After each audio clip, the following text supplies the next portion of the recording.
It's me, Vicky Marie. Good morning, good afternoon, or good evening, wherever you are in this crazy world we're living in. So, I've had a bit of good news this morning, haven't we? Oh my God, so I woke up this morning to see that this peace deal has supposedly been reached, hasn't it, between Hamas and Netanyahu, and President Trump's been behind him. Well, good old Trumpy. If Trumpy manages to pull this off, good for him. So that was a bit of good news this morning. I thought, oh, thank God, because normally you get up every morning, as soon as you look at the news, it's like, oh God, what's the latest thing that's happened? And, I think the doom scrolling that I do, I think it must be, the thing is, once you look at something on social media, isn't it? It's like whether it be X or Facebook or TikTok, whichever, and you start watching something, then you get thrown up all those things, all about sort of similar things. So I must look at really depressing things because it just throws so many scary things at me. I thought, God, I'm going to have to start clicking on some more positive things and try and get some positive news thrown my way, instead of negative news. I'm just going to put up some crazy world emojis because, we know it is getting crazier and crazier. So I am going to be doing a little bit of the old waffle at the beginning of this video, because although we are going to be talking about the Madeleine McCann stalker trial, poor Madeleine, bless her little soul. Do you think that Madeleine is probably, the photos of Madeleine are probably, do you think Madeleine McCann is the most, the girl whose photo has most been seen, like on the news, social media, etc.? And of course, she's frozen in time at 3 years old. There'll never be any more photos of Madeleine, I doubt very much, because in my belief, Madeleine is sadly no longer on this earth and hasn't been right from the day when she went missing.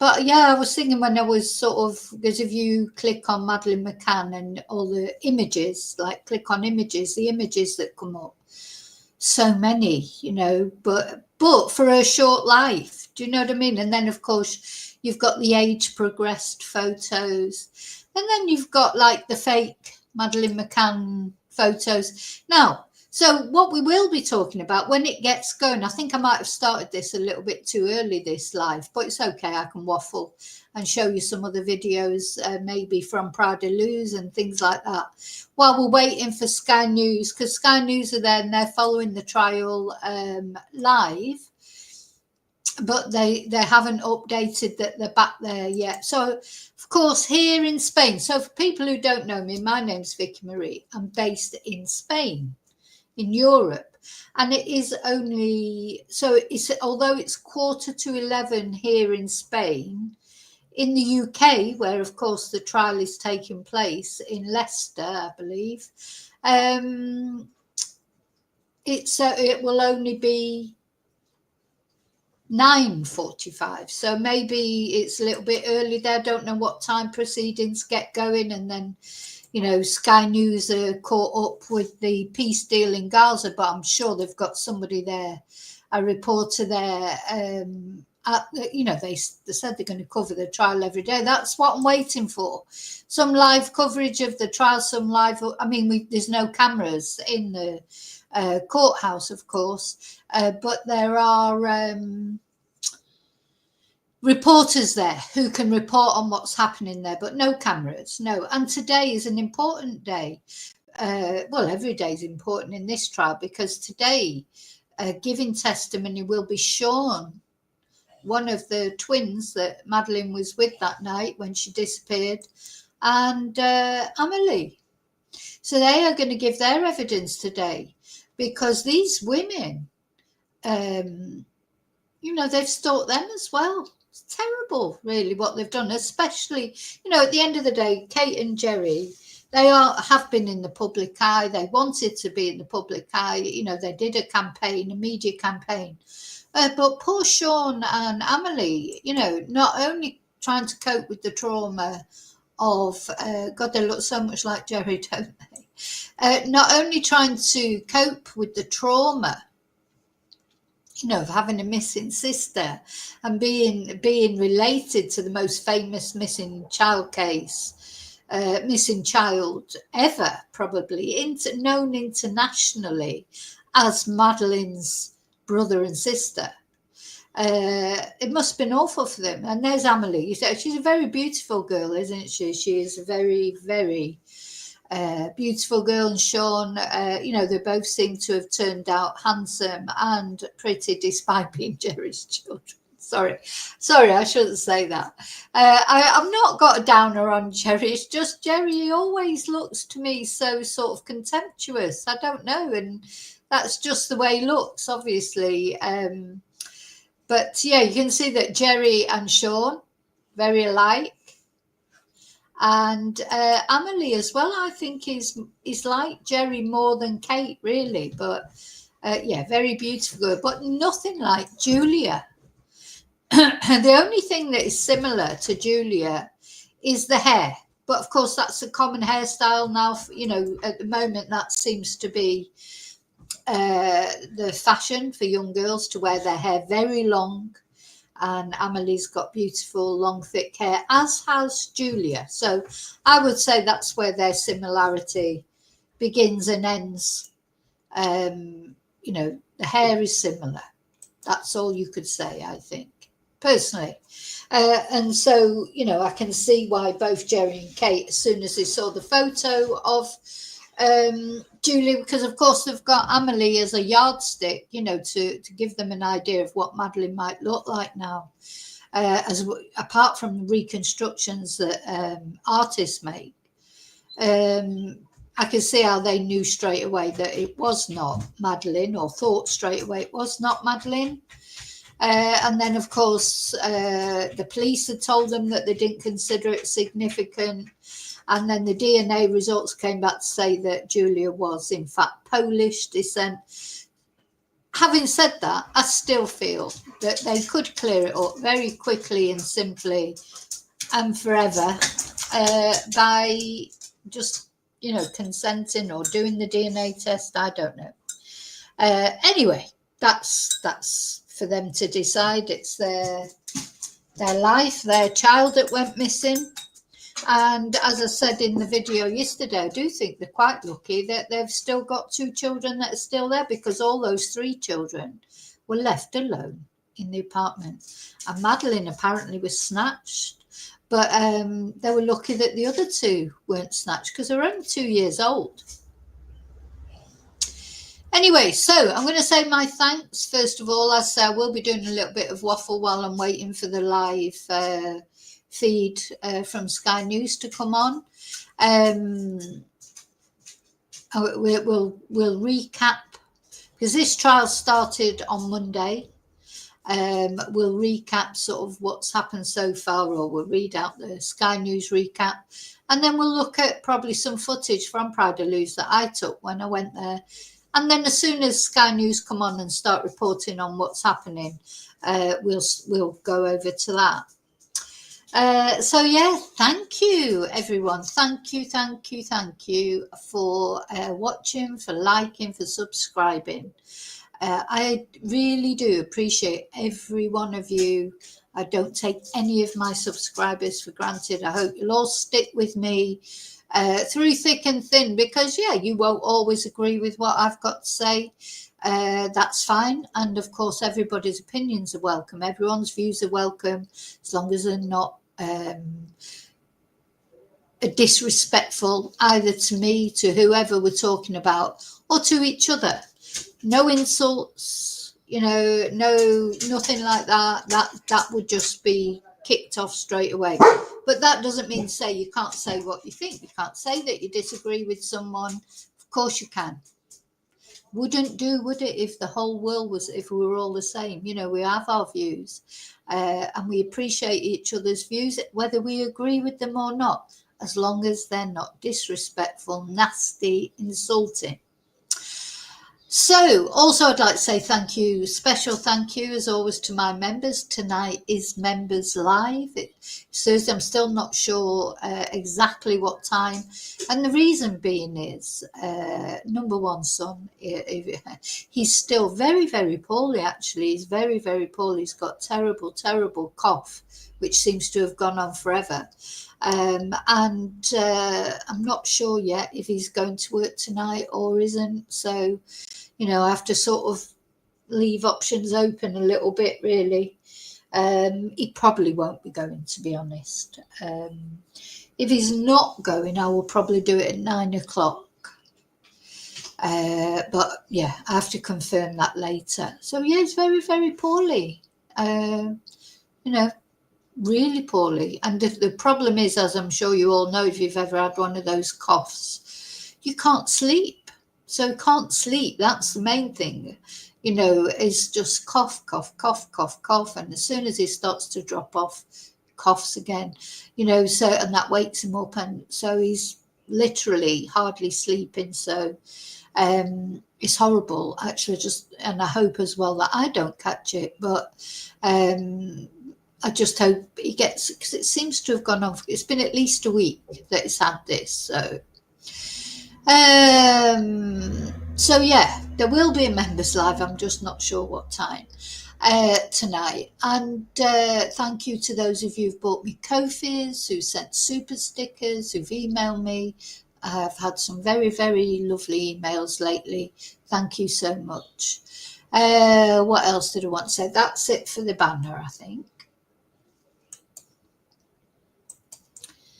So yeah, I'm going to say hi to my lovely lurkers now. You know, my lovely lurkers, you know who you are. You're those people, you like to watch the lives, but you don't necessarily want to join in the chat. Maybe one day you feel brave enough to come into the chat, but thank you for watching anyway. And then my replay crew, thank you. People who can't manage to catch the live. I keep meaning to sort of, you know, chop these videos up a bit, like, you know, just cut the waffle off, and but time-wise, I just haven't had time. So, but I probably will.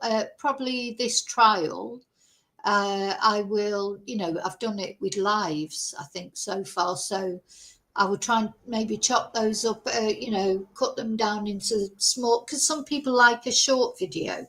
You know, I'm aware that my chatterati are all different, as we are. Like, we're all snowflakes. And I don't mean snowflakes in the negative term that we have now for snowflake. I mean the fact that no one snowflake is the same. We are all different. We are all unique. Some things we might have in common, other things we don't. We are snowflakes, every one of us is totally unique. I might change it from chatterati to snowflakes. Because I think, yeah, snowflake's been given a bad press, hasn't it? Now, snowflake's an insult, isn't it? But it's good to be a snowflake, be individual. Don't follow the crowd, have your own views. You know, so what I find is, yeah, sometimes I go along with the overwhelming view on whatever it is. And, you know, where it's like everyone's got a view at the moment. But sometimes I agree with the sort of overwhelming trend, if you like. And then other times I don't, and I go against the trend. I've always been a person who's not been, you know, who's, I suppose I'm an opinionated person. Because I've never been scared of giving my opinion. Maybe sometimes I'm too one way or the other, you know, too black or white, and I hold my hands up to that. I am a human being. I have very strong views on some things. Other things, you know, I'm more ambivalent about, but I'm a great believer in live and let live. I don't try and force my views on anybody else. If people want to watch my channel, that's fantastic.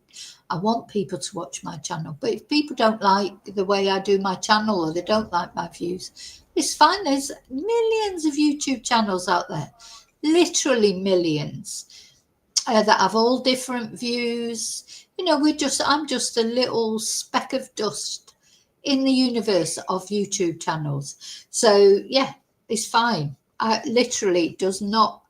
And I know that like-minded people will watch me and sort of either, and even like-minded people don't agree with me all the time. It's just, have you got the ability to accept when somebody has a different view from you? That is the test in life almost, isn't it? You know, you can't, you sort of, I think when you grow up, you know, when you're a child and teenager, etc., and you tend to associate with people similar to you, don't you? And you probably do all have more or less the same views because you have the same life experience. But as you get older, and especially if you move away, you know, I've lived in quite a few different places. So I was born in Manchester, then I went to live in Reading, which was completely different people in Reading than in the UK. You know, very different, met a lot of different people there. And then, weirdly enough, coming to live in Spain, which of course I've lived here nearly 30 years, it's not only Spanish people that I've met, but I've met every nationality you can imagine, because I'm a Spanish teacher in my other life. Some of you will know, and maybe some of you don't know. And so through my classroom, through teaching Spanish, I've taught students, or I've taught Russian students, Lithuanian students, Latvian students, Danish, Swedish, Icelandic, French, German, Polish, Estonian. I've probably missed out like Irish, English, Scottish. I have taught students of every different nationality you can imagine. So I've met a lot of different people, and they've given me, I think, a good insight into different cultures. I've taught Arabic students, I've taught Mormons, you know, American students have come in that were Mormons. I've taught, you know, I must write a list of it one day of all the different nationalities. So what I'm trying to say is, it's very, you know, I remember as clear as day the first Russian students that I had. Was almost scared because, you know, the propaganda against Russia in the UK is ridiculous. And, you know, you think all Russians are sort of, I don't know, spies or killers or whatever, or snipers, or they're not. They're just normal people like us, you know, and they're lovely people, actually, the ones I've met anyway. Very lovely people. I haven't met any horrible Russians, put it that way. But I've met a lot of horrible British people over my lifetime. So, you know, I'm not saying that British people are horrible. What I'm saying is every nationality has good people and bad people. That's why I take people at face value. I don't think, oh, all the Russians are like that, or all the Muslims are like that, or all the Christians are like that, or whatever. I don't like generalizations. We're all snowflakes. We're all individual. So you can be British. That's what you've got in common with other British people, or Australian or American. But you're also a snowflake within that. It doesn't mean you have to agree with every other British person. You know, there are some characteristics. You know, we associate drinking tea. I haven't got milk in it, but drinking tea. You know, we have our stereotypes. The British like pubs. They like drinking tea. They're eccentric. You know, they're all these kind of things. These are stereotypical things that other countries say about us. But we also have a reputation for fair play, for tolerance, or we used to. I don't know if we still have now. I think, you know, our reputation now has been pretty much shattered after Brexit. But yeah, you know, so there are sort of tendencies for people, but that doesn't mean say everybody's the same, does it? You know, I just don't know why people think that. And now it's like, oh, free speech, all these people bleating on about free speech. And then Gary Neville used his free speech to say what he thought, and all those middle-aged, angry white men that he was saying were spreading hate all came out and went mental. It's just like they just all proved his point. You know, yeah, you can't have an opinion. You can't have an opinion unless it's the opinion, the racist sort of GB News opinion. Do you know, or you know, Jeremy Kyle, Nigel Farage. If you haven't got the same opinion as them, you can't have an opinion. No, they've got their opinion. I don't agree with their opinion, but there you go. We live in a free country, you know, supposedly. But these people, Tiny Tommy Robinson, he's just the biggest hypocrite of all, because he doesn't even live in Britain either himself. He lives in Spain and travels on an Irish passport. So what, you know, what does he know about what? Anyway, so I'm having a waffle now. I'm having a bit of a rant, aren't I? And Gerry McCann had the absolute brass face to say that Gary Neville had forgotten that he'd made millions from working class people and he was betraying them. Jeremy Kyle, he made a career out of making fun of the working classes, of, you know, like treating them. What did that judge? There was a judge once that described it like bear baiting.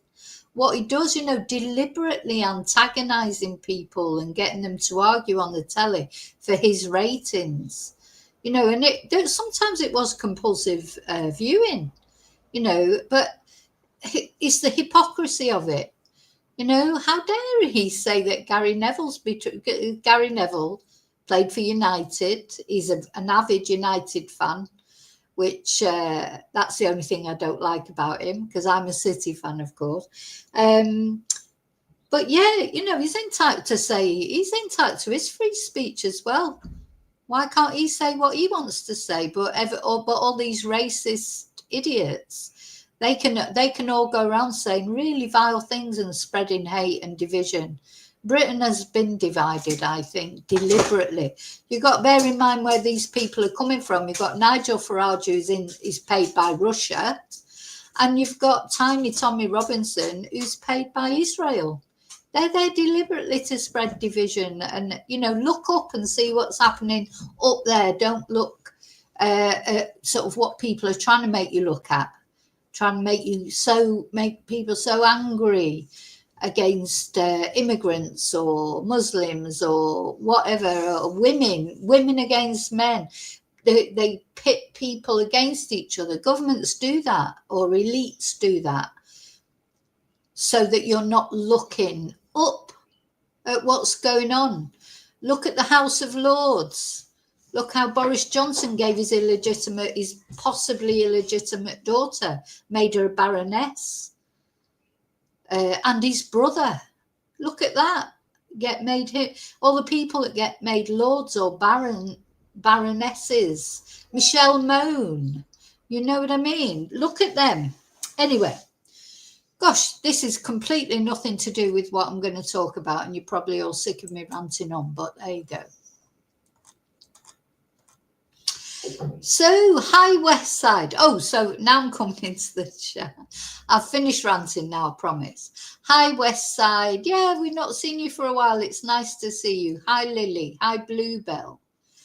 Hi Julie. Oh, you've reminded me, Julie. So today here in Spain is a fiesta day. The 9th of October is in the Valencian area. Oh, it won't be a holiday where you are, Julie, because you're in Madrid, aren't you? Yeah, so for people who don't know, Spain is divided into communities, like autonomous communities. So a bit like councils, like a bit like counties are in the UK, and provinces maybe in other countries. So Spain is divided into these autonomous communities, and so Valencia, so it's not just Valencia the city, that is the capital of it, but the whole, it's a massive area that are all considered part of the Valencian community. And today's their day. Yeah, it's the day of the Comunidad Valenciana. So yeah, not the whole, it's not a national holiday. It won't be all over Spain, but in the community of Valencia, everything's short and it's a fiesta. Now, we've already had some bangers this morning. We may get a few more later. You know, they love a banger when it's a fiesta, the Spanish. So just to warn you that there might be a few more bangers later. We've already had a few, though. Maybe they've finished. So, yeah, I don't, you know, it's an important day for Valencia, for the Valencian community. And, of course, Valencia, the Valencian community, it has its own language. It's so Spain is sort of, it has the national government that's based in Madrid, but then each of these communities have their own independent government, so they are allowed to make certain, you know, they will, it's a bit like states, I suppose, in America. You've got like the whole country, which is Spain, but then individual autonomous communities like the states in America that have, you know, quite a lot of power themselves to decide what happens in their area. So it's sort of like that, Spain. So today is 9th of October, Comunidad de Valenciana Day. So hi, Julie. You reminded me of that. Hi, Daniel. Yes, happy Thursday. Hi, Joanna. Did I say hello to Lily? Hi, Lily. Hi, Daniel. Well, I don't see any whatsoever.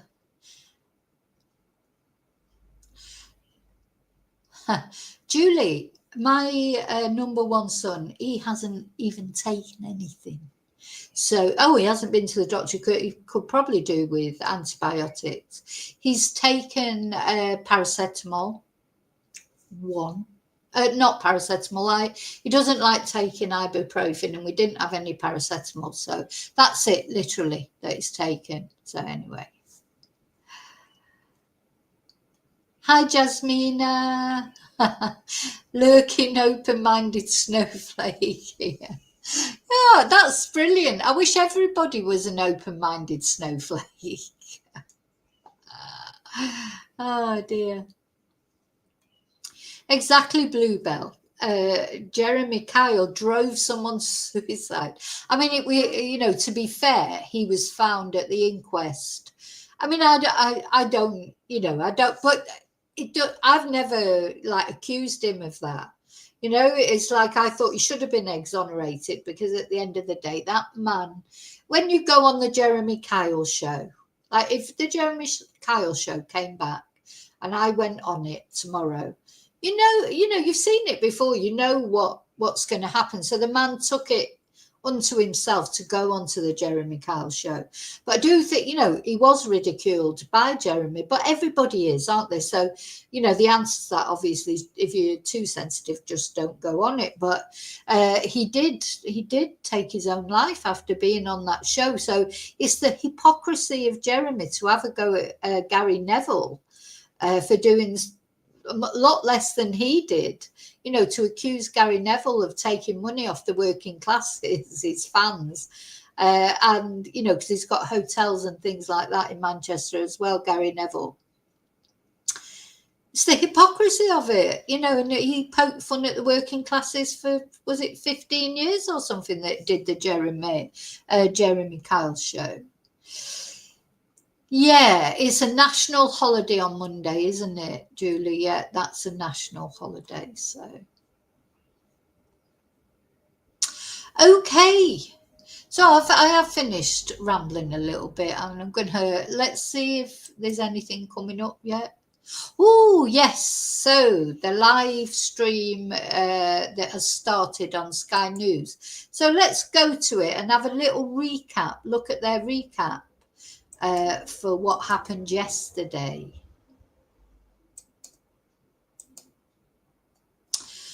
So I do think it's very, very unfair that Madeleine's siblings have to go through this. It's awful that there have been forced to go through this. But anyway, thing is, Julia, she's got away with it for so long. And it's only finally, I mean, she's been doing this for ages. And so really, she was lucky to get away with it for so long. You know, stalking is not good for anybody. She is not Madeleine McCann. It's been proven that she's not Madeleine McCann. She looks nothing like Madeleine McCann. She looks nothing like Amelia, apart from the hair, in my opinion. But anyway, let's have this little video recap first of all. Madeleine is a beautiful, bright, funny and caring little girl.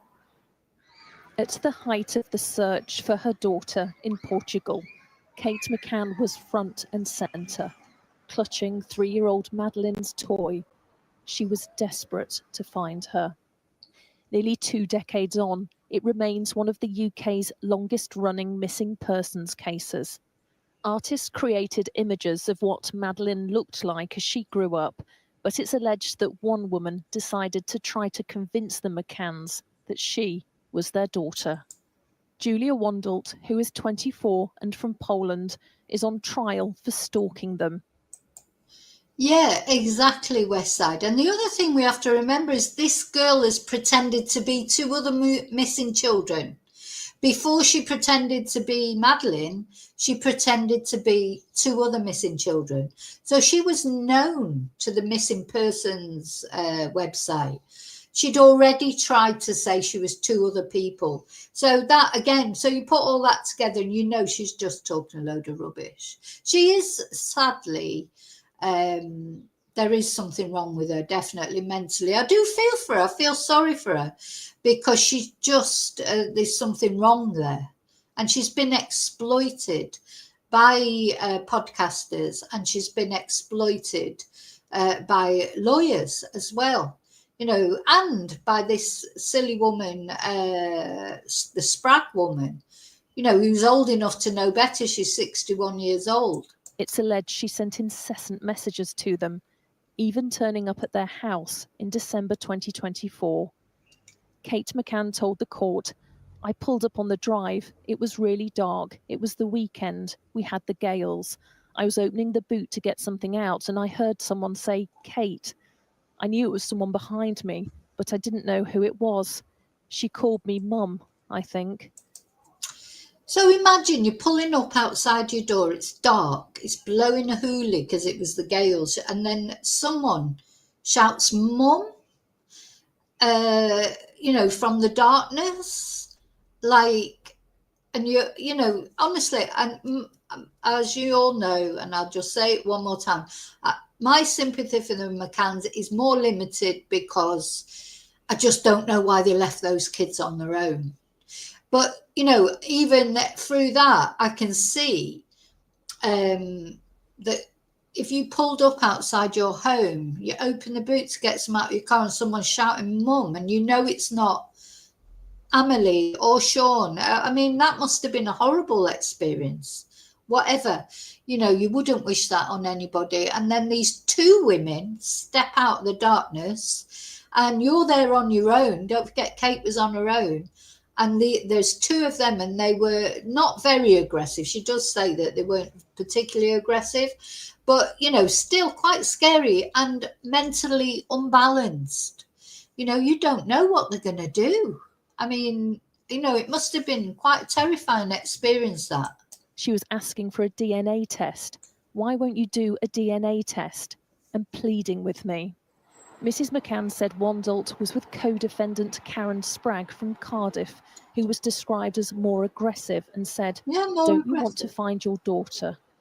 Kate McCann, who was giving evidence from behind I mean, literally, you know, people go online and they say things about the McCanns or whatever, and that's sort of part of the course, really. They wanted a high social media profile, and they got one. But it's one thing to be online, joining discussion groups, or, you know, talking about like we're talking about it. It's completely different to go to their house, to say, don't you want to find your daughter? You know, apparently she accused Gerry of being a Freemason, which, do you know, it's just pathetic and childish, and just not the way that you should act. Curtin said she felt distressed. She managed to get inside the house and lock the door.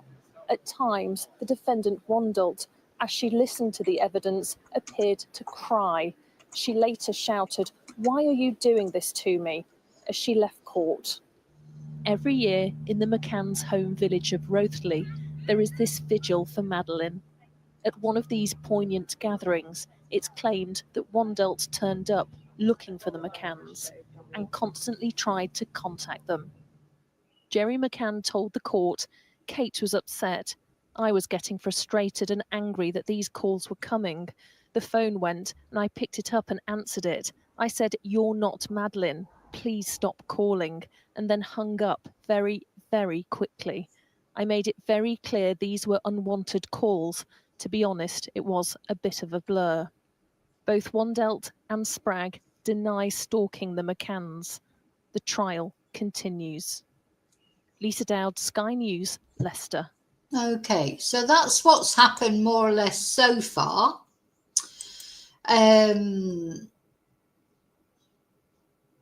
So today, 30 minutes ago, they posted, "Good morning and welcome back to our live coverage of the trial of two women accused of stalking the family of Madeleine McCann. The missing girl's parents, Gerry and Kate McCann, gave evidence yesterday against defendants Julia Wandelt and Karen Spragg at Leicester Crown Court. Today, the jury is due to hear evidence from Gerry and Kate's 20-year-old twins, Sean and Amelie. During her evidence yesterday, Kate said that Wandelt, who claimed to be Madeleine, contacting Amelie was the final straw that led her to call the police. Now, this is it. So this today, as Amelie and Sean, poor things, have to give their testimony. They shouldn't have to be in this position because they have done nothing wrong. They just happen to be Madeleine's siblings, and they've had to grow up, you know, with the notoriety, if you like.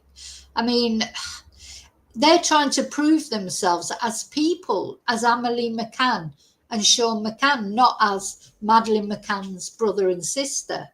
And they're doing very well, apparently, because Sean McCann, he's likely, let's just have before we go on to let's have a look. He's a swimmer. And, oh, hang on. Isn't he he's tipped to go to the Olympics?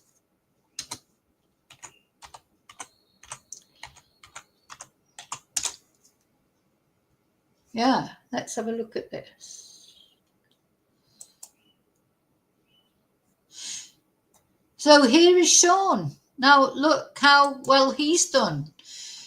He's 20 years old. I'm a swimmer who competes in the 400, 800 metres and 1500 metres freestyle, as well as 10 kilometres open water. I've made international appearances in the Youth Commonwealth Games for Learn Scotland in Trinidad and Tobago, and at the European Junior Open Water Championships in Corfu for Great Britain. I started competitive sport when I was 8, joining Charnwood Triathlon Club. It was here that I discovered my passion for swimming, and I joined Loughborough Town Swimming Club to increase the number of swim sessions I did per week. At the age of 10, I was selected to swim at the City of Leicester, Leicester's Performance Swimming Club, and I have since gone on to win multiple county titles, as well as becoming regional and national champion in my age group. Well done. In order to have achieved this, I've had to remain extremely dedicated. Well, both Kate and Gerry are very fitness orientated, aren't they? So they've obviously brought Sean and Amelie up the same. Getting up at 4 a.m. multiple mornings each week to train since the age of 11. I'm currently studying chemical engineering at Loughborough University, and I train 9 times a week in the pool, as well as 3 gym sessions, totaling over 20 hours of training week. I am aiming to compete at the 2026 Commonwealth Games and also the 2028 Olympics in Los Angeles. The Inspire Awards will help me to fund travel and accommodation for the Scottish National Swimming Championships in Edinburgh, where I will gain valuable racing experience prior to the Olympic swimming trials in April 2024. And I think he did well in those trials. I think he is going forward. So, yeah, good for him. That's Sean. So he's done really well.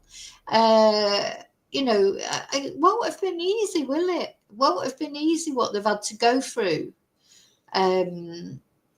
Just, you know, as soon as you say the name McCann, in that, you know, people will know who they are. But of course, you know, very, you know, it's a lot, isn't it? It's a lot that they've had to go through, and they've come out of it well.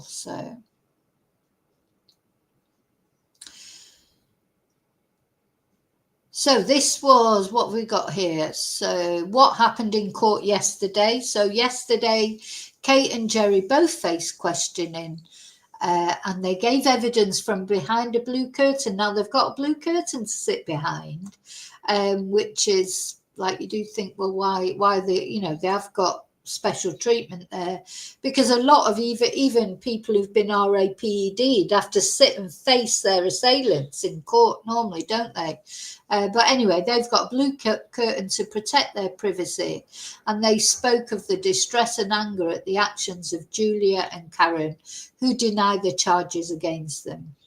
And prosecutors alleged that Julia from Lubin in Poland peddled the myth that she was Madeleine McCann. And yes, we must not forget she pretended to be 2 other women first, 2 other girls first. So this is the 3rd missing person she has pretended to be, while stalking her parents by sending emails, making phone calls and turning up at their address. Kate said she'd been frightened. Bet she was frightened when Julia and Karen arrived at her home in December 2024, and she said that the Polish national had been pleading and asking about DNA tests again. After Kate concluded the first part of her evidence, Wandelt, 24, had to be escorted from the courtroom after sobbing and shouting, "Why are you doing this to me? Why are you doing this to me?" she was saying. She is a real narcissist. And she seems to save all her sort of attention for Kate, which, like, she doesn't really... It's funny that, isn't it? Because you don't get this where she's saying to Gerry, "Oh, Dad, you're my dad," or writing him a letter and addressing it to Dad. It's all focused on Kate, isn't it? Because Kate's probably the more vulnerable one of the 2, you know, and she knows that, Julia. She's crafty. So, yeah, Gerry and Kate's twins, Sean and Amelie, are due to give evidence at Leicester Crown Court today. And during her evidence yesterday, Kate told the jury that Julia contacting her daughter Amelie was the final straw that prompted her to call the police. You know, Julia had got away with this for a long time, but yeah, once she started contacting Amelie and Sean, that they'd had enough, then that's why they've gone to the police, and I don't blame them. Gerry also became emotional yesterday when he spoke about his children allegedly being contacted by Julia. "I was appalled," he said. "We'd done our best to try and protect Sean and Amelie. Given what has happened to Madeleine, we try and keep them out of the media as much as possible. We know they want to be identified as Sean and Amelie McCann and not missing Madeleine's brother and sister. As a parent, you want to try to protect your children. We know social media can be damaging and there is nasty stuff online about us, so obviously we want to protect them from that." Okay, so the jury's been brought into the courtroom, And Julia and Karen are sitting quietly next to each other, listening to the court proceedings. So while we're waiting for the next post, I'm going to have a look to see what I can find about Amelie, what she's been up to, because she's been very successful as well. So they have done well. You know, because this is a dark shadow to live under, isn't it? Very dark shadow for them to live under. Not only their sister being snatched, and knowing that they were in that room alone as well at the same time. They were in that, if it's true that, which personally I don't think it probably is, but let's presume it is, because that is the official narrative at the moment, that Madeleine was snatched. So, you know, these two, they know that they were in that room. They were in that room while Madeleine was snatched. Very scary to think of, I'm sure. You know, must haunt them, really. Now, there's two things I'm going to look at. So, first of all, I just want to look at the two, who has Julia also said that she was?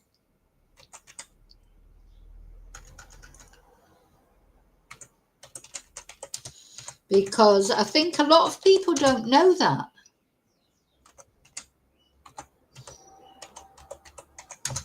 There are two of them. And that came up in the first and second day.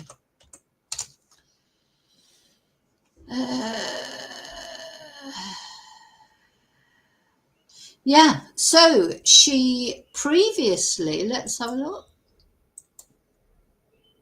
So the woman, oh, they always try and get me to subscribe, but I'm sorry, I'm not subscribing. So sorry.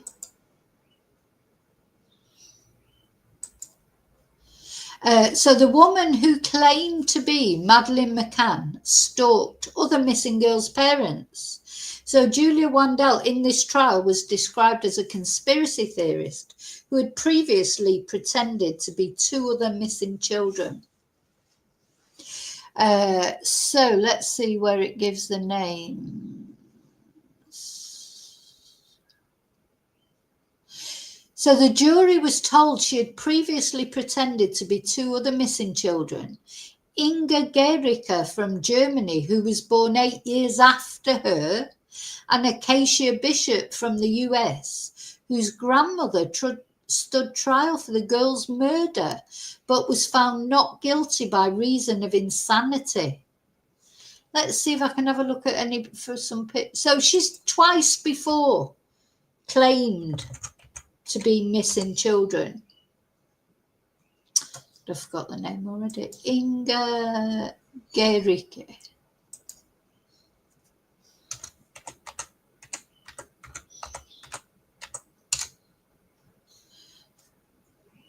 Yeah. So, have a look. So these are the pictures of Inga Gericke, who disappeared. And Julia has claimed to be her as well. You know, this woman is seriously unhinged, isn't she? You know, that's what I think anyway. Seriously unhinged. And who was the other girl? Let's have a look. And Acacia Bishop.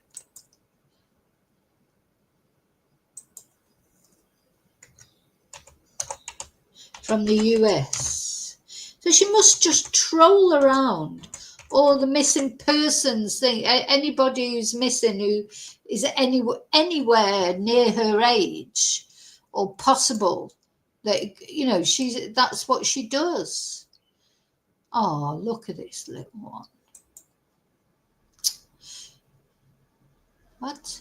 So this was 2003, May the 25th, 2003.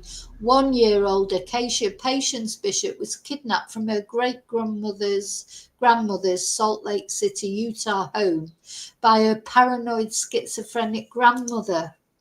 She's believed to have driven to the Idaho Falls, Idaho area.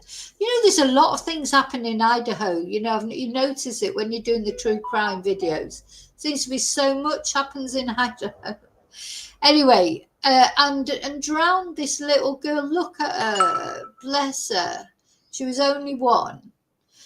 Drowned her in the Snake River the following day, but her little body has never been located. Bless. Oh, you know, there are bad things happen in this world, isn't there? Very sad. But anyway, so it feels like that what Julia has done basically is she's looked for any missing person, you know, any missing person case that, you know, is anywhere near her age, her colour hair, you know, colour eyes or whatever, and claimed to be that person. So we mustn't forget this about Julia. This is not her first rodeo, claiming to be Madeleine McCann. She's claimed to be this little girl and also the little German girl. So she's you know, she's not a full ticket.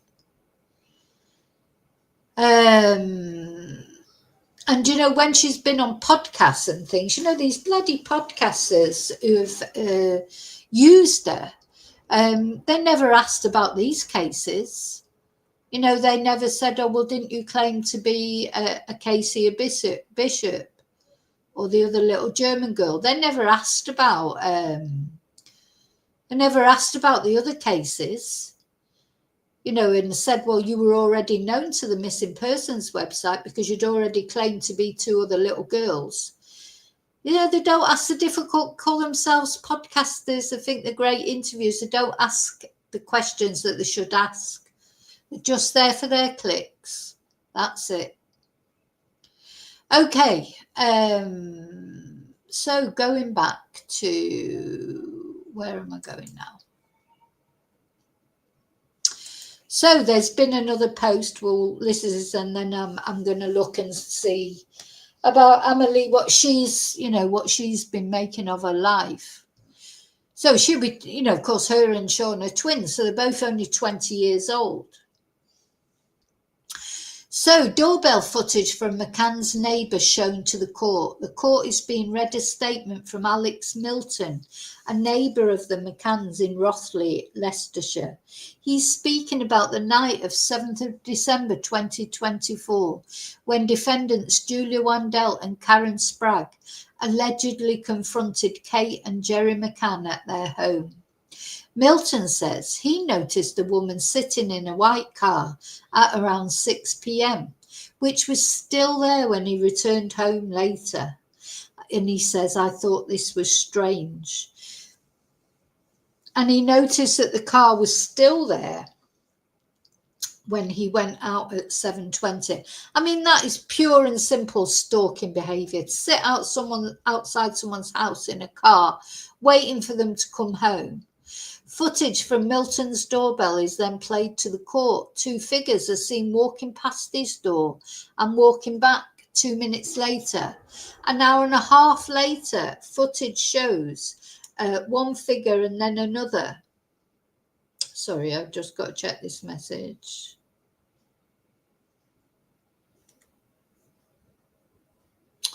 God, I've got a new phone and I still don't really know how to use it properly. Just want to check a message. Okay. So he noticed the car was still there when he went out again at 7:20. Footage from his doorbell is then played to the court. Two figures are seen walking past his door and walking back 2 minutes later. An hour and a half later, footage shows one figure, then another, moving back towards the McCann's house. And then at 7:59 p.m, they move away again. Okay, so while we're waiting for the next post, let's have a look at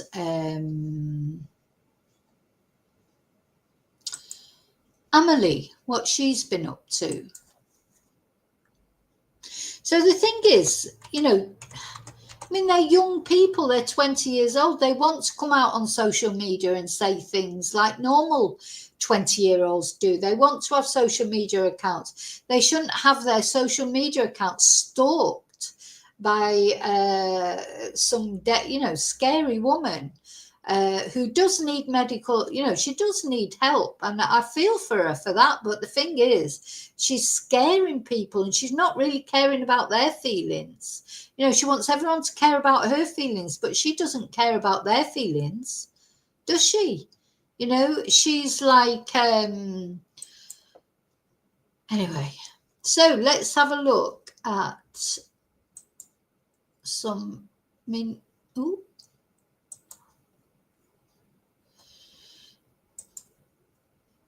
So here's an article that from Newsbee. Amelie McCann, an inspiring journey of Madeleine McCann's sister through tragedy and strength.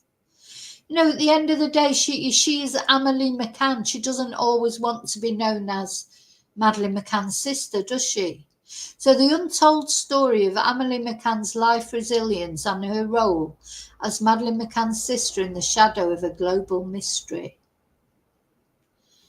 Again, another lovely picture of her. She's a very attractive girl. So let's see, we know most of this. So she goes, apparently she went to, Catholic secondary school, currently a university student. Her known interests are swimming, triathlons, cross-country running, and her first public speech was on May the 3rd, 2023, at the vigil for Madeleine McCann. So she went to that vigil. Sean didn't go, but she went. So that was 2023. 2024, I don't think she went. And I know this year, none of them went because of all this stalking business.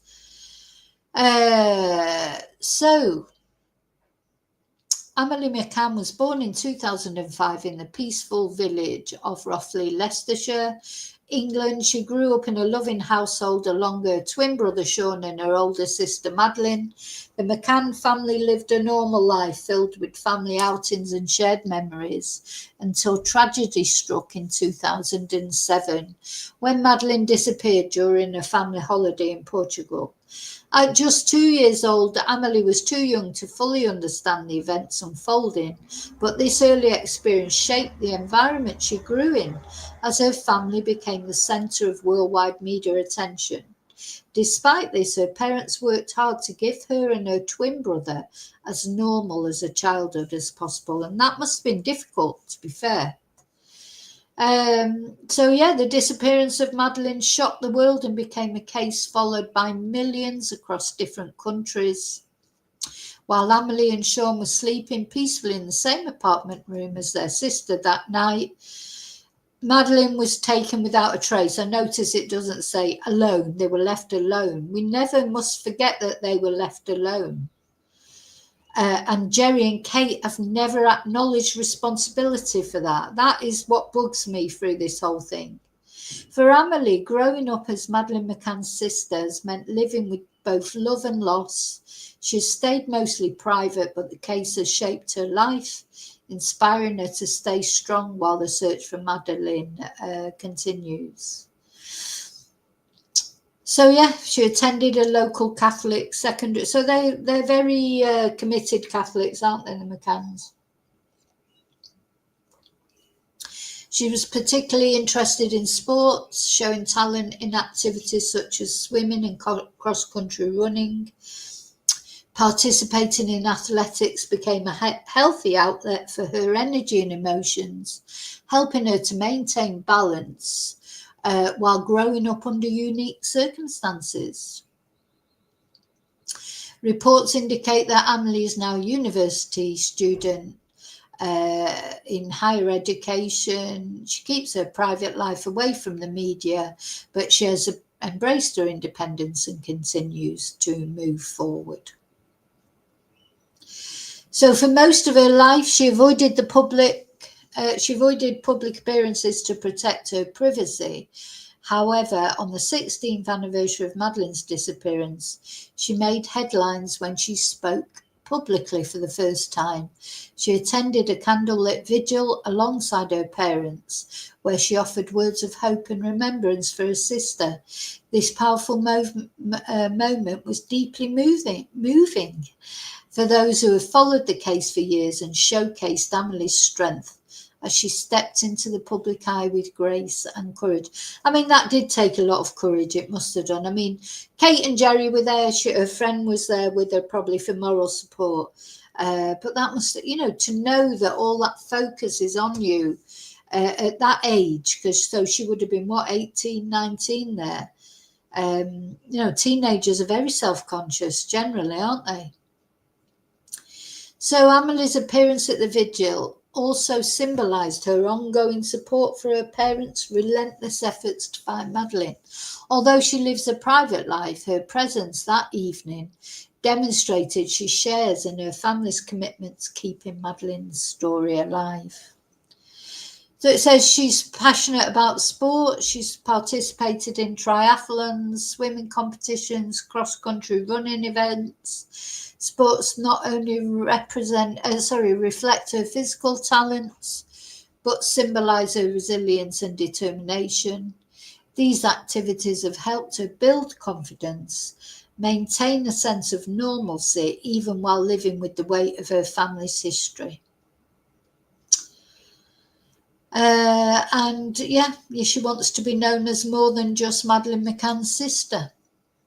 So her story is one of quiet strength. While she's not sought fame or public recognition, her life represents the resilience of a family living through unimaginable loss. She has grown into adulthood with dignity, showing it's possible to find hope and purpose even in the shadow of tragedy.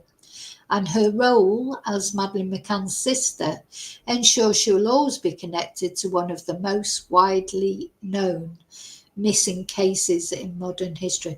I mean, there's going to be no escaping it for her, bless her. So it's just a question of, you know, coming to terms with it and trying to make the best of it. I mean, you know, she can't change it, can she? Amelie is gradually creating her own identity, focusing on education, sports, and a future beyond the headlines. And this this is obviously a blurb that's been written about her. It's not her who's written it, but what they conclude is that her journey is both heartbreaking and inspiring, from her early childhood surrounded by love, through the tragedy of her sister Madeleine's disappearance to her emergence as a strong and independent young adult. Amelie has demonstrated extraordinary courage. I definitely think she has. I think both of the... Oh, what's that on there?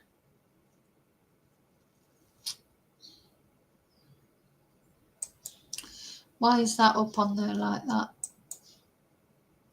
Don't know why that was up on there. It's not...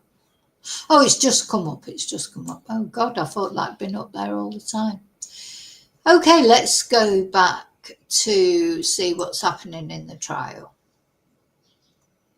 Okay, so she's just been called to give her evidence.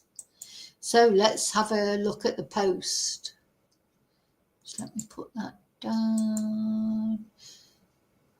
Put Amelie's picture down.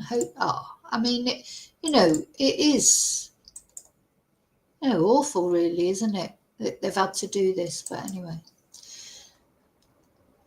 So 6 minutes ago, it was reported that Wandelt messaged Amelie McCann on Facebook, and the jury is told that Amelie McCann was contacted via Facebook by Julia Wandelt. I mean, poor Amelie, because, she's a young girl. She wants to have a Facebook account, just like all her friends have got a Facebook account. Do you know, why shouldn't she be able to have a Facebook account or social media without some nutter contacting her? So Wandelt sent messages to her asking for her parents to respond to her. At this point, she's joining from a video link from another location, so she's not actually there at the court. I thought she might be there and behind the blue curtain, but she's not. She's not actually there. She's joining via a video link from another location, and she says hello before confirming her identity. She says she was aware of Julia Wandelt before she contacted her because it was in the media. Oh my God. Do you know, I think you can't imagine how that must feel. You know, we open up our social media. It's rare that we open up newspapers these days, isn't it? Years ago, we'd be getting a paper and looking at the paper. Imagine your own face staring out at you. You know, you're in the news. You know, going into social media and then suddenly this Julia popping up saying that she's your sister. It's beyond, I don't think we can imagine how that will feel, can we?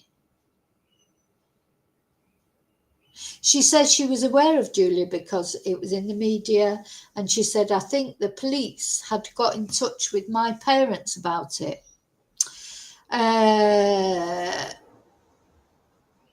Amelie confirms that the first contact she received from Julia was in January 2024, where she'd been messaging me on social media.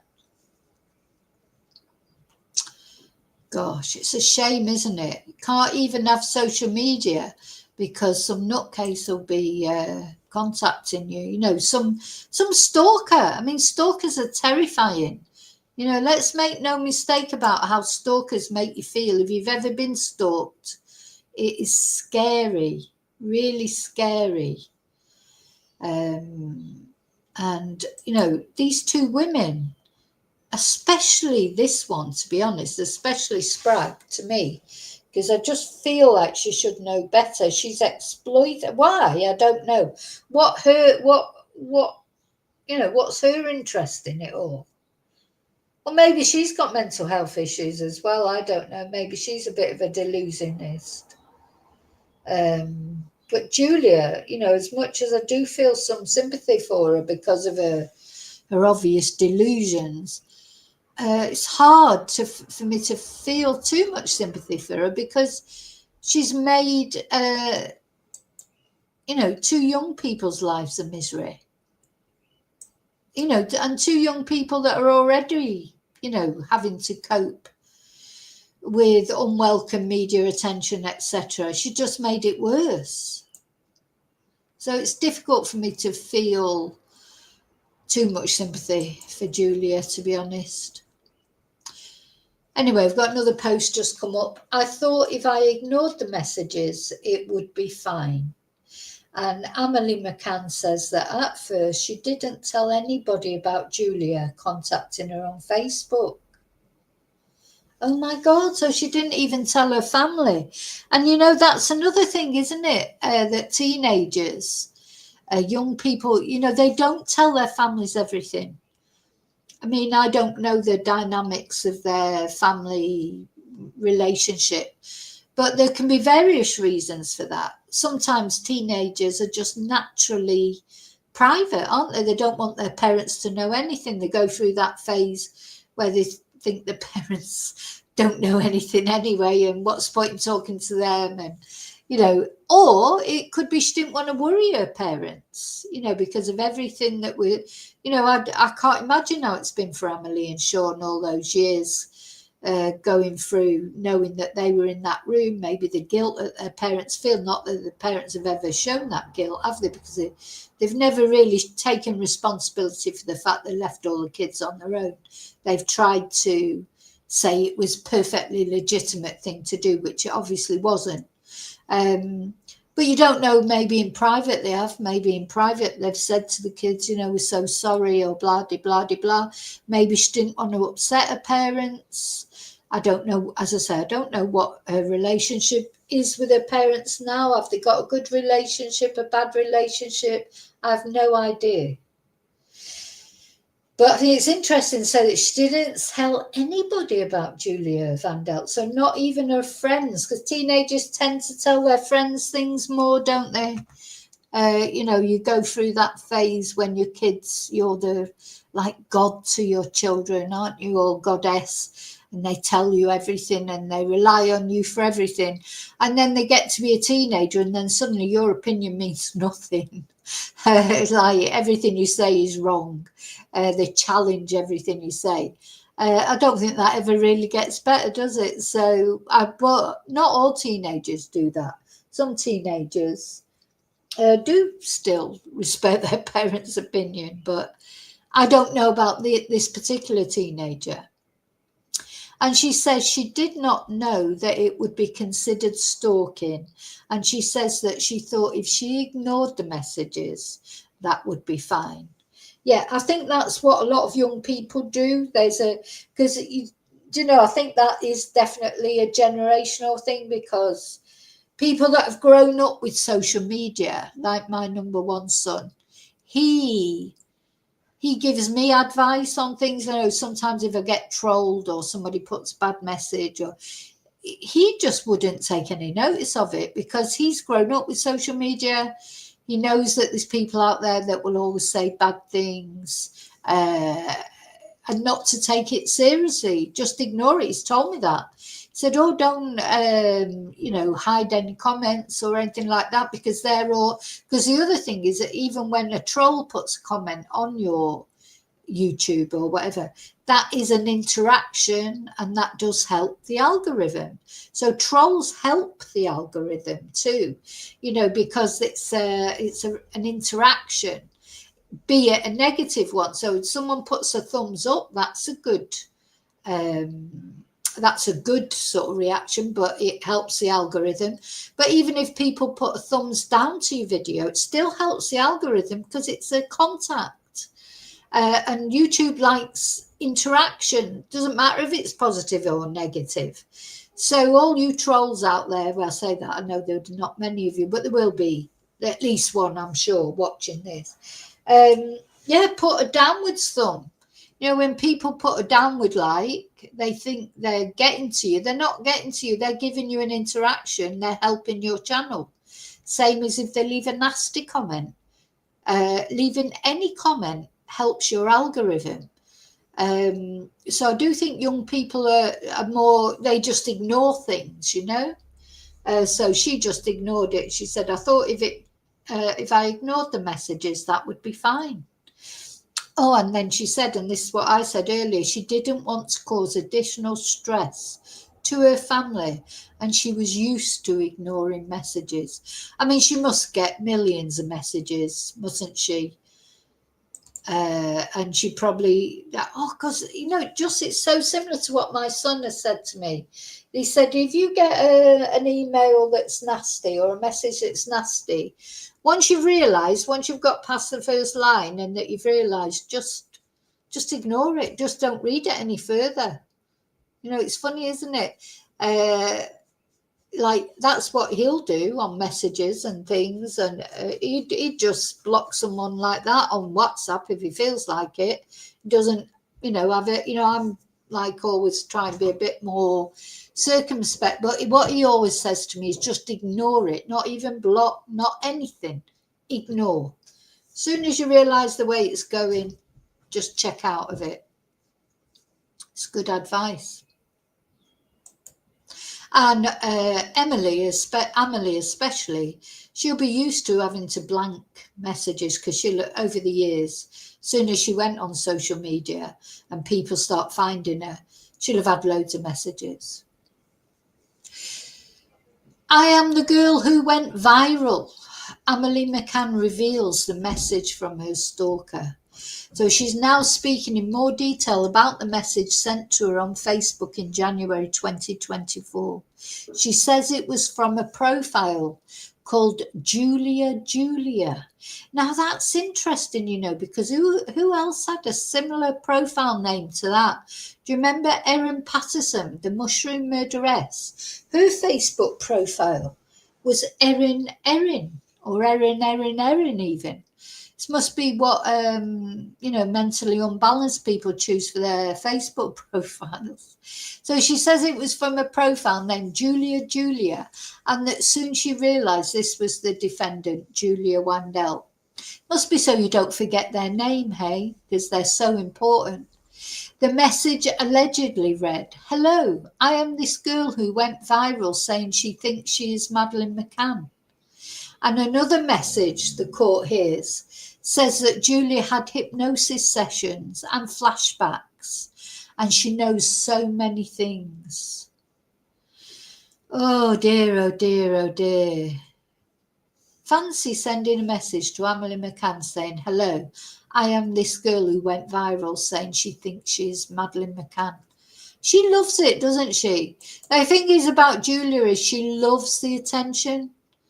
It's all about attention for her, isn't it? You know. Well, you can block that. Hi, Julie. You can block them. Of course you can. Yeah, you can block them. But I don't know. Maybe she just didn't bother blocking. You know, maybe she'd had that many. Can you imagine how many messages she will have had? You know, how many messages she will have had? Maybe she just ignored. I'm trying to think like what, because I get a lot of messages, you know, when I think about it. You know, you get a lot of messages from people asking you to like their page. People, you know, I've got like nearly 2,000 Facebook friends. I think I've not met half of them, or more than half. Probably only about 100 of them that I actually know them as real people. Because people are always adding you, aren't they, on Facebook? And yeah, I do get quite a lot of messages, and I just leave them in if I see them, because quite often if they're from someone who's not contact, they go into your what's it called? Oh, there's a special place that they go to, and then you have to check that to make sure you know that person, and you can either click to put it in your normal Facebook or not. Sometimes I forget to look in there. What do they call it? Everyone has it. You know, so obviously if you get a message from someone who is one of your friends, or you've already accepted messages from them before, it goes into your normal inbox. But there's a special inbox for new people. No, it's not archive, Lily. It's message requests. Message requests. If you look at your Facebook, and look down, scroll down the different things. One of them is your Messenger. I mean, one of them is message requests. And sometimes messages go in, because that's happened to me. Someone will have made an inquiry about Spanish classes or whatever, and I haven't seen it because it's gone into message requests. And you have to actively go into message requests to, and then it will come up, and do you want to accept this message? And you can either leave it in message requests, or you can press the thing that puts it into your normal inbox. So, yeah, there is definitely, I would imagine that I've heard other people say this. I'll tell you who else said about just ignoring Facebook messages was Chris Proudfoot, you know, from the Sebastian Rogers case. He said he gets so many messages on, you know, just doesn't even, you know, sort of a bit like my son does. He'll look at it, and if it looks like it's a supportive message, he'll click into it. But if it isn't, he just leaves it there. But don't bother blocking them or anything. Because I suppose you never know when that person might come up with something that you do want to read or whatever. So no, I don't block people. I don't block people on my Facebook. I just might not put them in my normal folder for messages, but don't bother blocking them. I mean, maybe later on she blocked her. Maybe later on she blocked her. We'll find out, won't we? But yeah, you know, you might check your message requests. You might have about 20 messages there that you didn't know you had.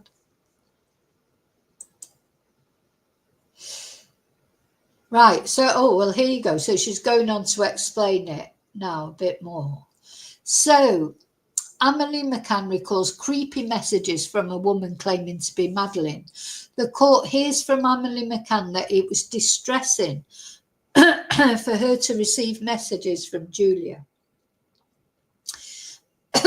Sorry. She says she felt uncomfortable because I didn't want to receive messages like that, and Wandelt begged her not to block her profile on Facebook. It's quite disturbing. She's coming up with these supposed memories even though she's not Madeleine. And she says that one message from Wandelt read, I know how I was calling you when we were playing once. I know what happened. Another message claimed memories with her and her twin brother, Sean. I remember playing Ringa Ringa Roses with other kids.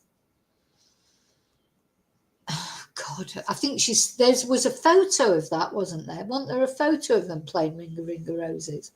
Yeah, she's probably been through every photo. But, you know, of course, most kids will have played Ringa Ringa Roses at some point. It made me quite uncomfortable, quite creepy, she says, adding that sometimes messages would arrive on Instagram as well as Facebook. So, I don't know, she may go on to say why she didn't, or maybe she did block her in the end, you know. I don't know. We'll see as it goes on. Let me just come back to the chat. Yeah, I agree, Bluebell. I do think Julia is unwell. I don't know about Karen. I really don't know about Karen. And apparently she's the more aggressive of the two, or she was the more aggressive. I mean, it sort of made me chuckle a little bit yesterday when she was apparently accused Gerry of being a Freemason, which, you know, people have this obsession about Freemasons. You know, I don't know. I literally don't know. I'm not a Freemason, and we have women's Freemason group here in Spain. There's a woman set it up here. You know, but the Freemasons do a lot of good work for charities and things like that as well. I'm not trying to, you know, I don't like any of those type club things, and you know, I don't know, but it's like maybe we need to look at the Freemasons one day, don't we, in a video, and see what we can establish. Are they really sinister, or is it just a rumor that's sort of grown up around them because they're so secretive? Maybe. Don't know. What's your opinion on Freemasons? Let me know what you think about Freemasons. Does anybody know any Freemasons? Now, Gerry said yesterday that Julia had accused him of being a Freemason, but he said he didn't think that he wasn't a Freemason. And he said, as far as he knew, Catholics couldn't be Freemasons. Let's just have a look at that. Actually, we'll have a look while we're waiting for the next post.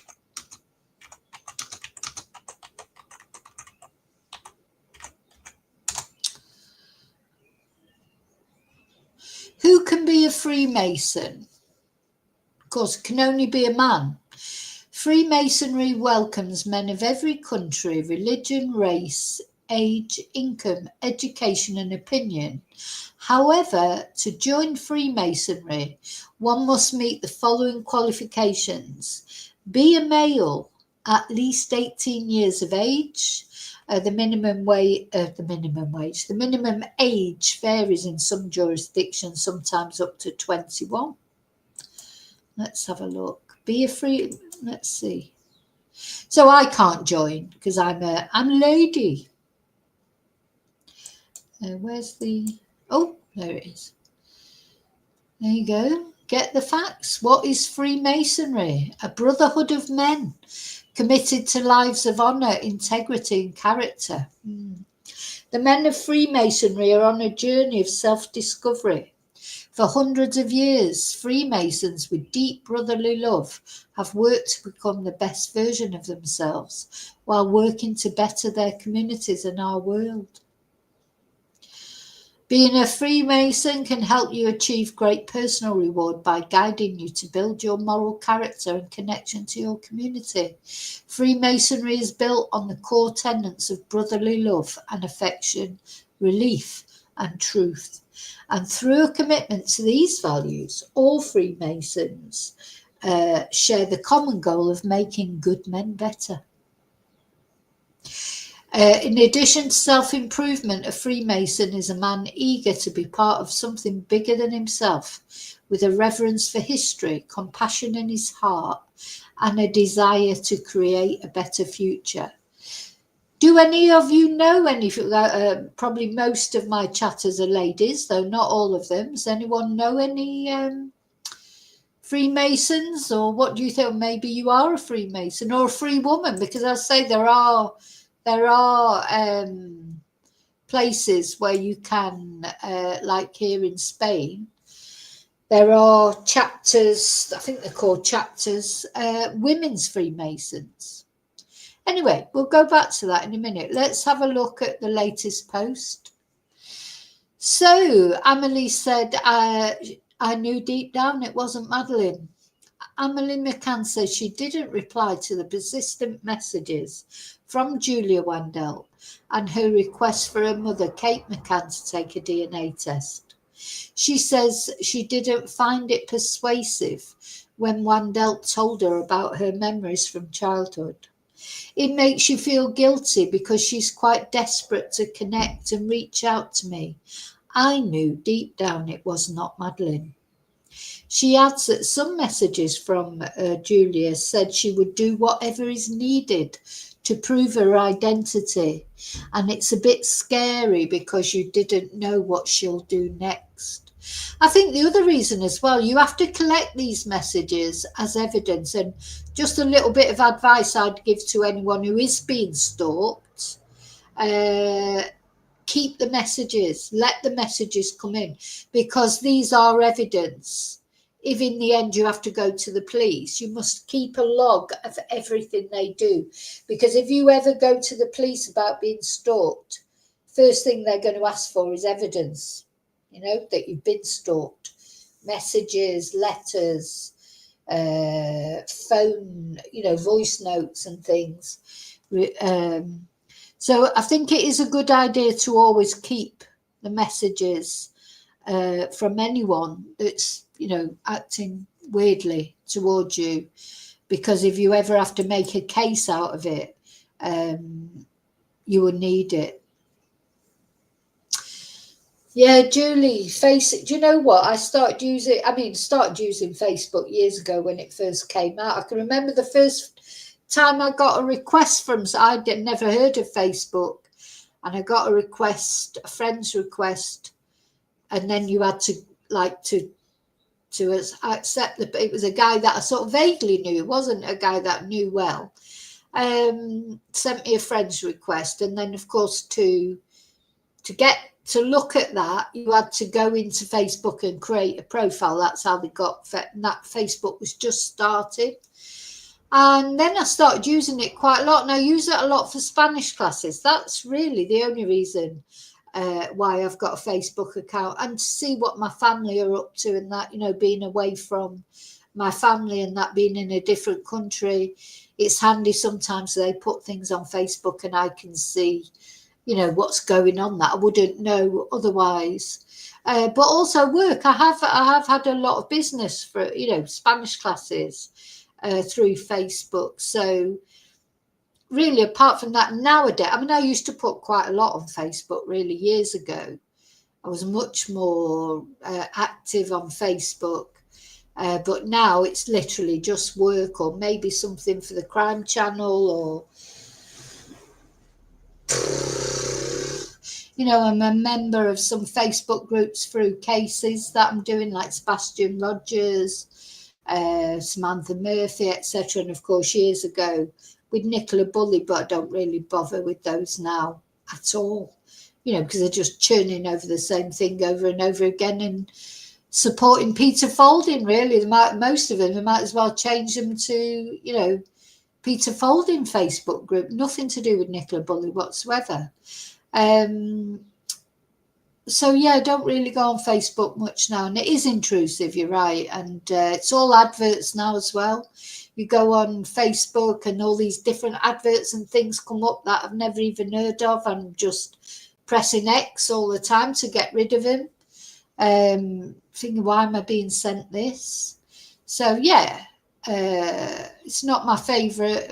I'm on X more nowadays. It's funny because I never used to go on X at all, or TikTok, and now I used to just use Facebook really, and now I rarely go on Facebook, but I'm quite often on Twitter. I still want to call it Twitter. Please God, let somebody else buy it and call it Twitter again. And also, yeah, I quite like TikTok now. Like, I say like it is probably not the right word, but I go on it a lot more than I used to. I never used to use TikTok at all, but I do sometimes now. So, okay, let's see what's going on. Anything? Oh, this was a sketch yesterday of Karen and Julia in court. There hasn't been another post yet. So let's go back to the Freemasons. How do I apply to become a Freemason? You can contact your state. Oh, so this is in America. You can contact your state's Grand Lodge, the overarching Masonic governing body in your state where you live.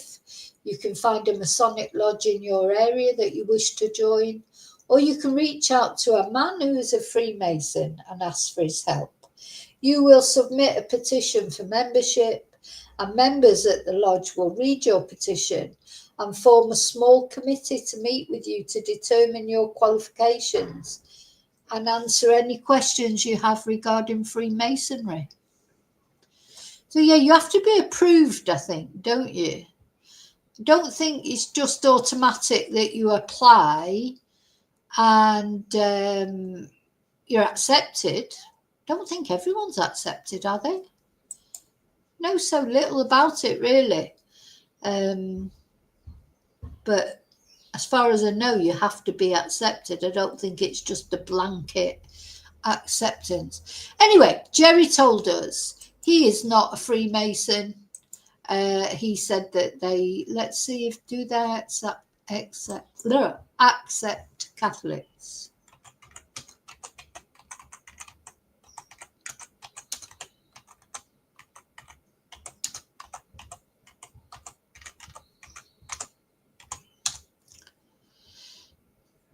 No. So the Catholic Church, that's interesting. The Catholic Church forbids Catholics from joining the Freemasons due to perceived irreconcilable theological differences, particularly Freemasonry's promotion of religious indifferent. Oh my God, what word is that? Indifferentism, and a system of morality based on human reason rather than faith. The Vatican has issued official prohibitions against membership since the 18th century, which remain in place today, and Catholics who join are considered to be in grave sin.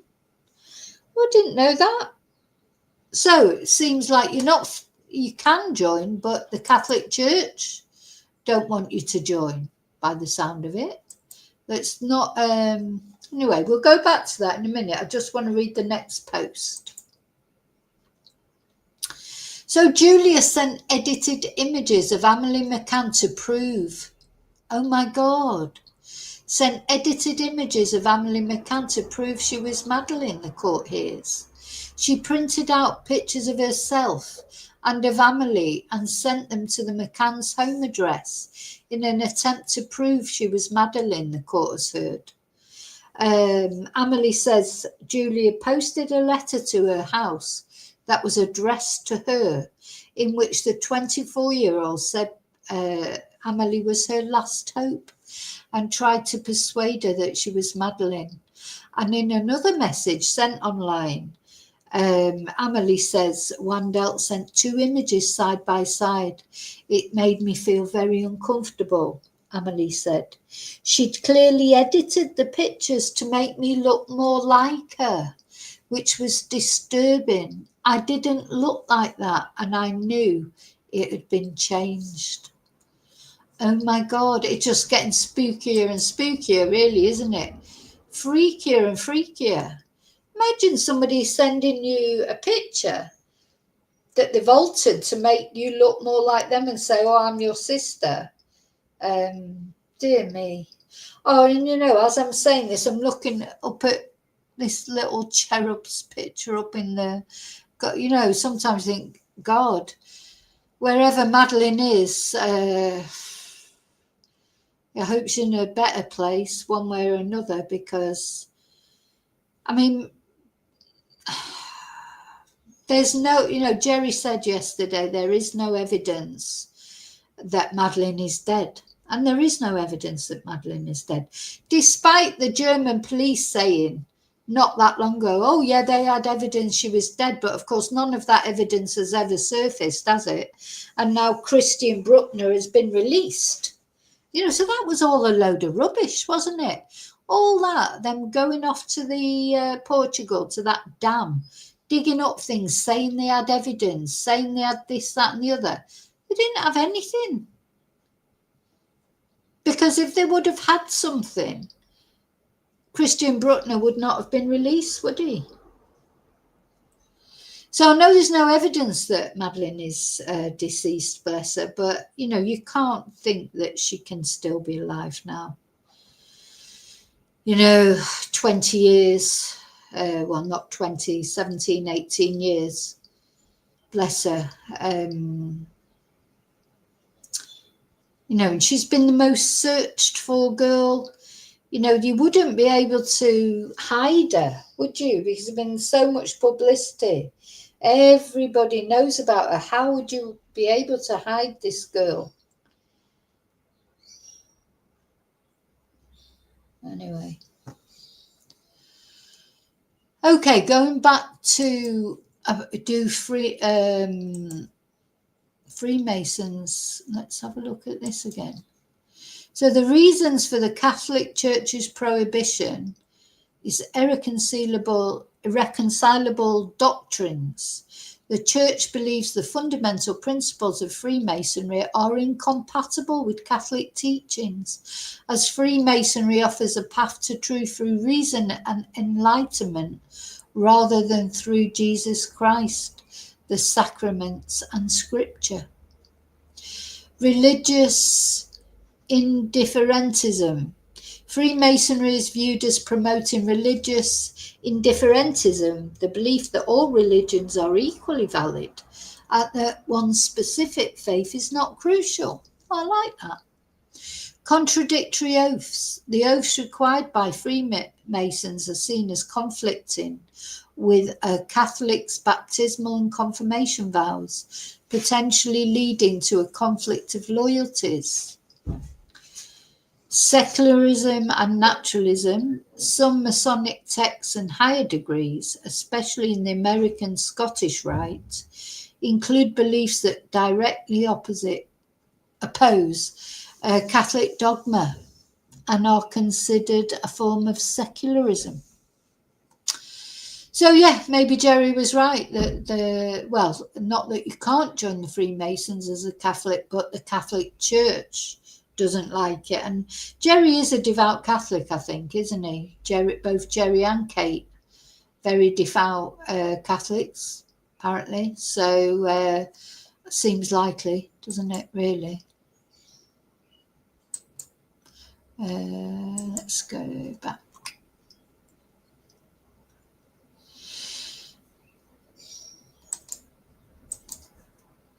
Right, so there hasn't been another posting yet. No, I'll go back. Go back to the Sky News.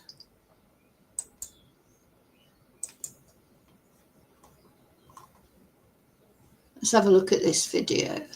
We might have seen it already, just while we're waiting for the next post. Kate McCann spoke very softly in court as she gave evidence from behind a curtain in the trial of two women who were accused of stalking her and her family. Now, she said that one of the women, Julia Wandelt, who's 24 and from Poland, had managed to get hold of her mobile phone number and was messaging her, claiming to be her missing daughter, Madeleine McCann.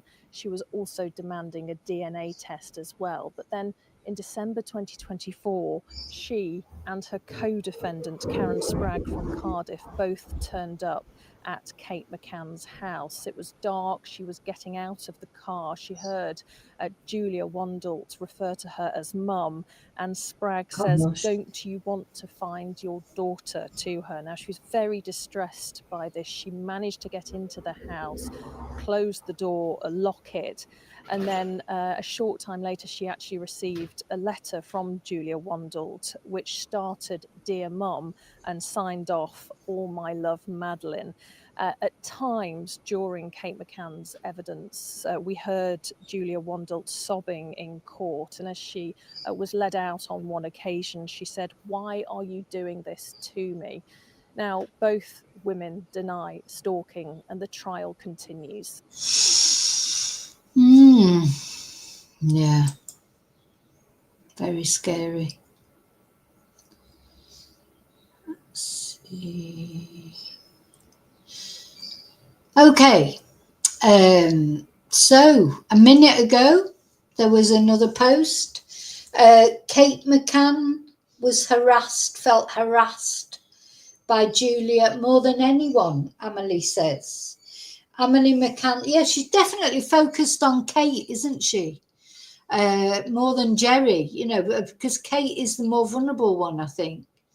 So Amelie McCann says Julia's actions took the biggest toll on her mother, Kate McCann. "I think my mum found it the hardest and was harassed by Julia more than the rest of us. I think it definitely took its toll on her. All the time her phone would be going off and it was Julia." Amelie says it often played with her mother's emotions when Julia would say, "I am your daughter," recounting the incident on the 7th of December when Julia and Karen allegedly confronted Kate and Gerry McCann at their home. She says her mother was very stressed and on edge.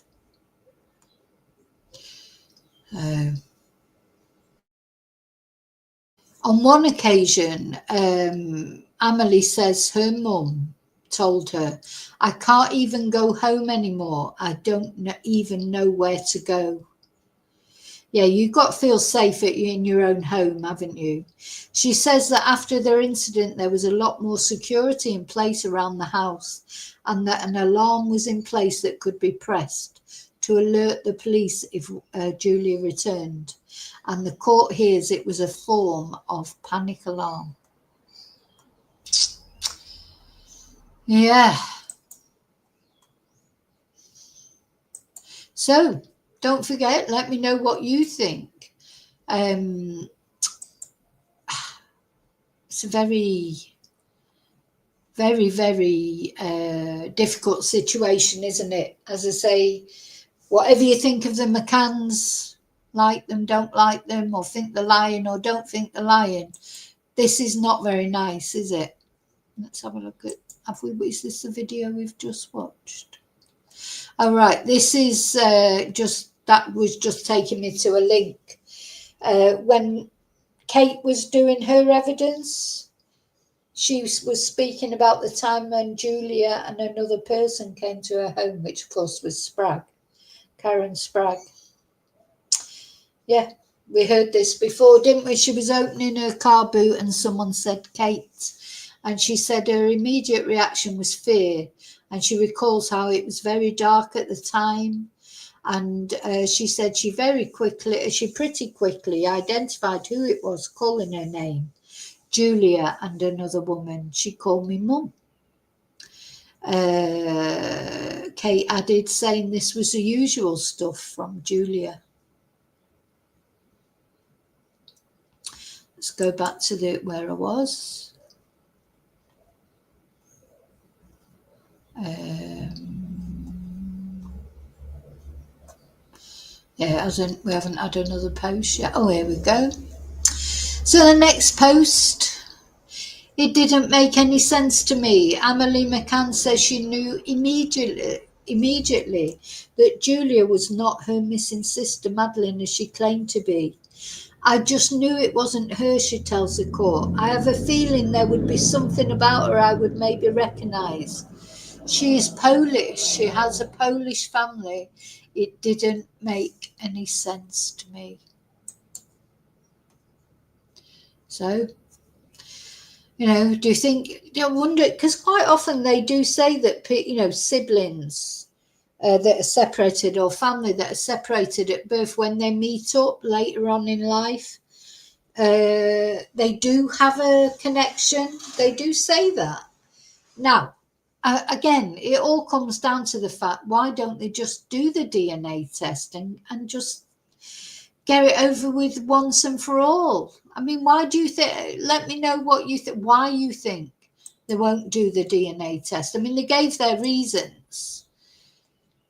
I don't believe that she's Madeleine McCann, and I don't believe for a minute she looks anything like Amelie. But, I'm wondering that if that was me, would I feel that I needed to do that test just to know for certain? Just that outside chance that it might be, but I don't know, because I'm not there. I'm not living it. I'm not in it. I wonder how Sean feels about it all. So Gerry said yesterday they didn't want to do a DNA test. He gave reasons why he didn't want to do a DNA test.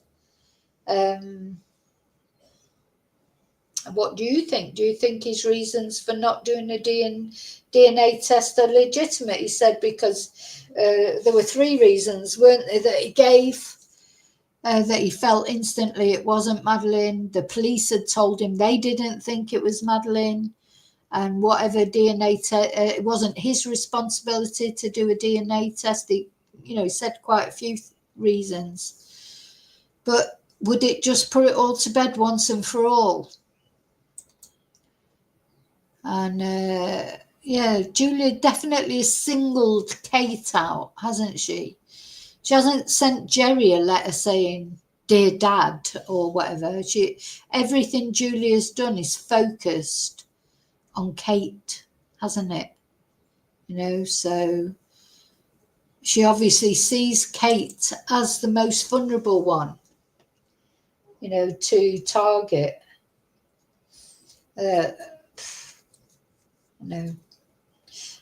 Also, let me know, what do you think is going to happen in this case? If they're found guilty, they're going to get a prison sentence, I think.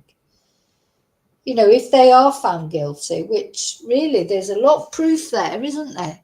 The messages are there, the letter. I think that it'd be hard. What's the defense going to be? The only defense really is mental instability, I think. Because I think she definitely did stalk them. I think that's pretty clear. But anyway, let me know, what do you think if they're found guilty? Well, first of all, do you think they'll be found guilty? And if they are found guilty, what will the sentence be? Will it be a prison sentence? Probably. Won't it? Anyway, I'm going to have to go in a minute, but I will be back. Oh, she's finished. Oh, that's a good place to finish. So Amelie has finished giving her evidence, and that's a good time to pause for me. I say pause.